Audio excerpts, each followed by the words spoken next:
Y'all recognize this guy. This is a CMMG Mark III. We've been working on this project for some time, and basically the last time we left you guys, we had some issues suppressing the gun. We finally fixed the ammo selectivity issues by changing some carrier weights and things like that. And now what I've done is I've gone in and put an adjustable gas block on this guy. So basically I'm bringing you guys along for the testing on that, getting it to run suppressed now with that same ammunition that it did not like previously. Now, we do have a full video that I published just a few weeks ago, probably at this point in time, talking about gas blocks and all the things that you would want to know about gas blocks. I'll have that linked in the description box down below if you guys are interested. If you have a semi-automatic rifle caliber AR-15, your gun cannot be free-floated. Even though you put a free-floated rail on it, information on what you should or should not be looking for in a gas block, that's your video. But today, we're just going to shoot.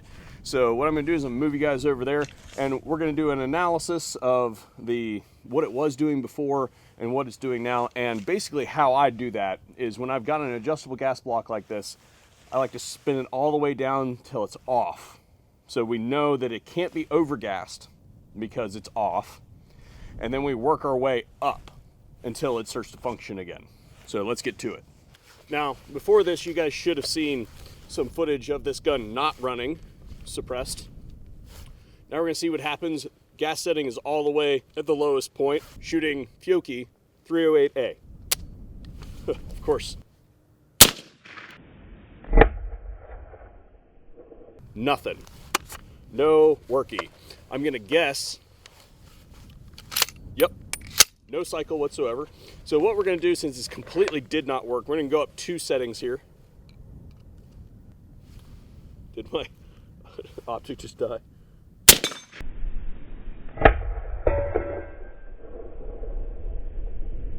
Okay, I feel like we might have gotten, nope, 2 more adjustments. 1, 2.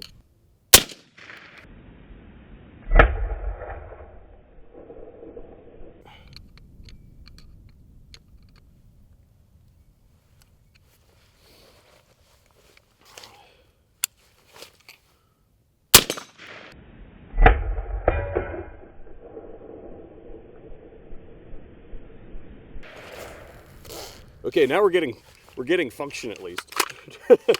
It looks like we had an attempt. Okay.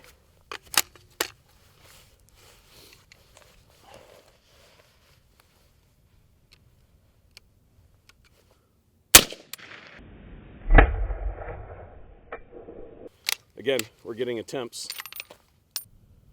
Okay, that's all the way open. So let's see what happens now.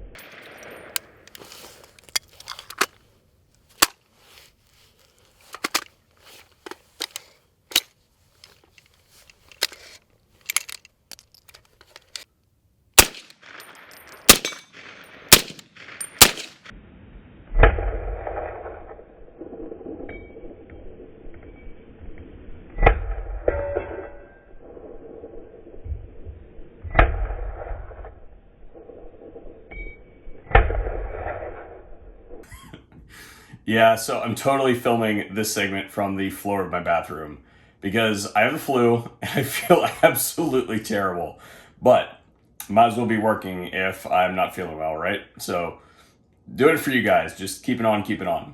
But there's no sponsor for today's video because I think it would be unethical to do so. This video deals in suppressors, and because it does, while there is no policy against the use of suppressors in video, I believe that there's a concerted effort to demonetize and shadow ban any video that shows their use. And because of that, I can't in good conscience accept a sponsor slot from somebody knowing that the video will underperform. I'll comment and pin the comment down below if that does indeed happen. I'm confident that it will. So please consider supporting this channel over on Patreon and Subscribestar, because it really does keep videos like this and videos on NFA items and suppressors up on the channel. Now that said, there are things that we can do about the algorithm. I know that very few of you guys, a small percentage of you guys, actually have your notifications on. So consider going after that notification bell. Make sure that if you are subscribed, that you are indeed getting notifications, and then also interacting with the video definitely does help, and it can help defeat the algorithm. Anyway, that's about all the energy I have. I'm going back to my Pedialyte. I have been working on this project for some time now, and I've sort of accomplished the mission. I've been trying to get this thing to suppress, and it needs a little bit more work, but I think we're close enough. There's a moral to this. There's a message, I promise. Stay tuned. But I thought, since I was going to have this gun for a while and use it for a bunch of stuff, that I would spend a little bit of money on the gas block. Buy once, cry once type thing. So having some experience with POF, I was like, hey, I'm going to go for their Dictator gas block. There was two options. There's the 308 version and the 556 version. You would think I would just buy the 308 version. And I thought, well, no, I don't think so, because I think this gun has over-gassing problems. So I'm going to dumb it down even farther by using an AR-15 instead of an AR-10 block.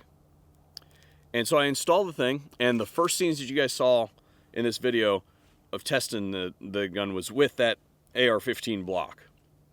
And I went out, I saw the malfunctions it was giving me. It was giving me what I thought were under-gas signals. And I'm like, well, Kurt, you're dumb. You needed a couple extra gas blocks anyway. Go buy the 308 one. So I bought the 308 one, came in a week later, and it is not compatible. Let me explain. The POF Dictator uses a specialized gas tube. So it does not use a standard gas tube because the dimensions are different here. It is a straight shot into the gun versus the bent gas tubes that you're used to seeing, and they're different lengths. So the 308 gas tube literally would not let the bolt close on this gun. So that's a problem. So I thought, okay, well, we'll just modify it. Got it to fit, got it to close, all that sort of stuff. I'm sorry, I'm slipping on the ice down here. Then I went out to test it, and because I had to ride the gas tube forward, I depleted space inside the gas block, and I ran out of adjustment on the 308 block because I literally depleted some of the dimensional space.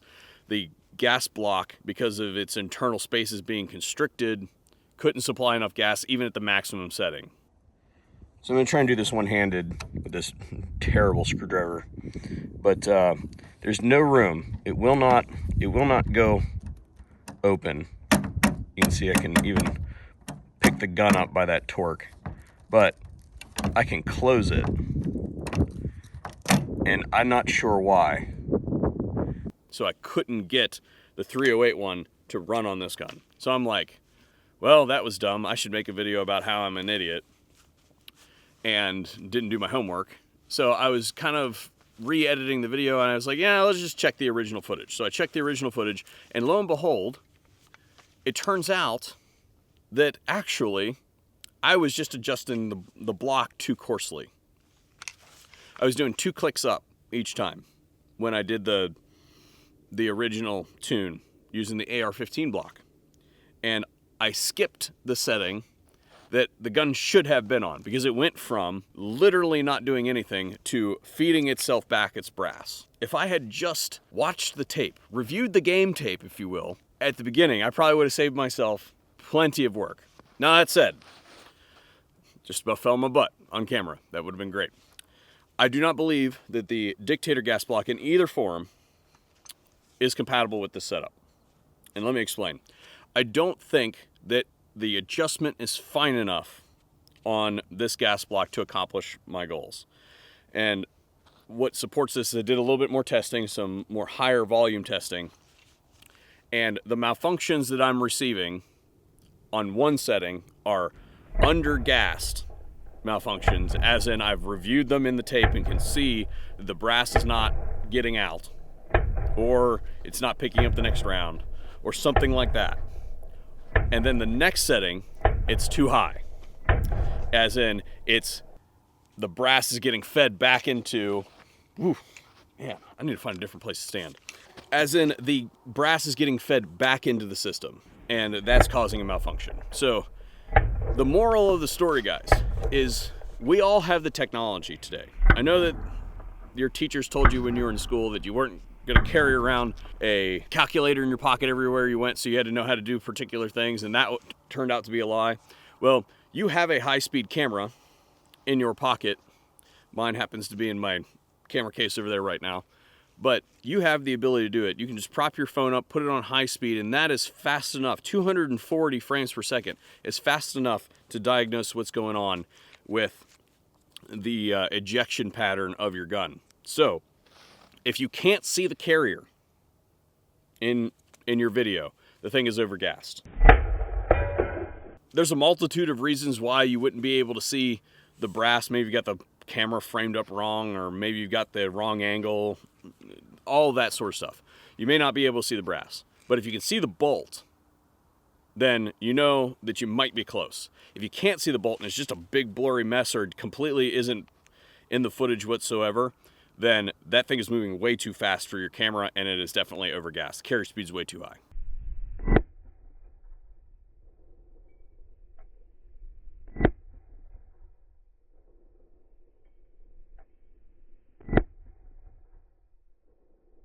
So path forward on this, before I freeze to death out here, I think I might either go with a superlative brake and see if that's got enough adjustment, or I may go against my own advice to you guys in my last video on gas blocks and go with a screw adjustment. Now, there are trade-offs for that, but the reason I might want to go with that is it's going to be a finer adjustment, and this thing clearly needs to be fine adjusted to ammo and suppressed state. So anyway, that's kind of where I'm thinking. Sound off in the comment sections down below if you guys have better ideas, and hopefully we'll see you on a future video here at the VSO Gun Channel.